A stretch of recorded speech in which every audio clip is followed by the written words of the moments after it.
Stock market में set and forget जैसी कोई चीज़ नहीं होती। आजकल वीडियोस में ये बात बहुत होती है कि स्टॉक मार्केट के रिटर्न्स अच्छे हैं, पाकिस्तान की मार्केट में बहुत पोटेंशियल है और इन्फ्लेशन से बचने के लिए और अपना पैसा ग्रो करने के लिए इन्वेस्ट जरूर करना चाहिए। बट एक चीज़ जो लोग नहीं बताते वो ये है कि अपने पोर्टफोलियो को रीवैल्यूएट करना भी बहुत जरूरी होता है। जिस कंपनी के अंदर आप इन्वेस्ट कर रहे हो उसको आप भूल नहीं सकते। अब लोग इंटरनेशनल स्टॉक्स की बात करते हैं, सबसे रिसेंट मिसाल इनवीडिया की होगी जिसने पिछले 10 से 11 सालों में 90% एवरेज रेट ऑफ रिटर्न दिए। ये एक ऐसी कंपनी थी जिसने अपना स्टार्ट गेमिंग जीपीयू से लिया और एआई के अंदर ब्रांच ऑफ करके बेतहाशा ग्रोथ की। अब एक तरफ इनवीडिया की ग्रोथ है और दूसरी तरफ अपने पोर्टफोलियो को रीअसेस करने का प्रिंसिपल है। इन दोनों का आपस में ताल्लुक क्या है? अब बात करें तो पीटर थिल, पेपैल के को फाउंडर, फेसबुक के first outside investor, multi billionaire, उन्होंने 17 नवंबर 2025 को अपने इनवीडिया के शेयर्स बेच दिए क्योंकि उनको आगे कंपनी की ग्रोथ में कुछ कॉम्प्लिकेशंस नजर आ रही थी। अब ये फैसला सही है, गलत है, किस बेसिस पे है, उसकी डिटेल्स ये वीडियो बहुत लंबी कर देंगी। जो कॉन्सेप्ट मैं एक्सप्लेन करना चाह रहा हूँ कि एक ऐसा स्टॉक जिसने 90% एवरेज रेट ऑफ रिटर्न दिया है उसको भी इंटेलिजेंट इन्वेस्टर्स कंसिस्टेंट बेसिस पे रीवैल्यूएट करते हैं। कोई कंपनी भी फॉरएवर सेम नहीं रहती, बिजनेस के हालात चेंज होते हैं, सेल्स फिगर्स चेंज होते हैं, कंपनी के सुपीरियर्स बदलते हैं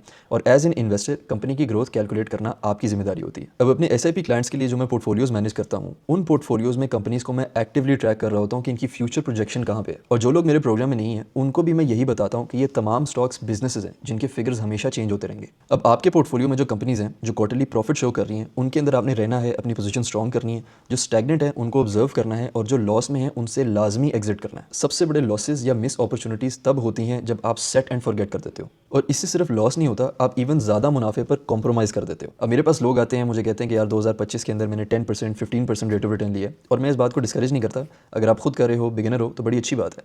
बट KSE 100 इंडेक्स ने इस साल 40 to 45% का रेट ऑफ रिटर्न दिया है। अब अगर आपने 15% का रिटर्न लिया है तो आपने तकरीबन वो एक्स्ट्रा 30% का गेन और अपॉर्चुनिटी भी लूज़ कर दी, जो कि अगर आप ऑब्जर्व कर रहे होते, आपको पता होता कि कंपनीज को कैसे एनालाइज करना है, तो आप वो भी अचीव कर जाते। मेरे ख्याल से तो एक अच्छे इन्वेस्टर का गोल एवरेज को अचीव करना और इवन उसको बीट करना होना चाहिए।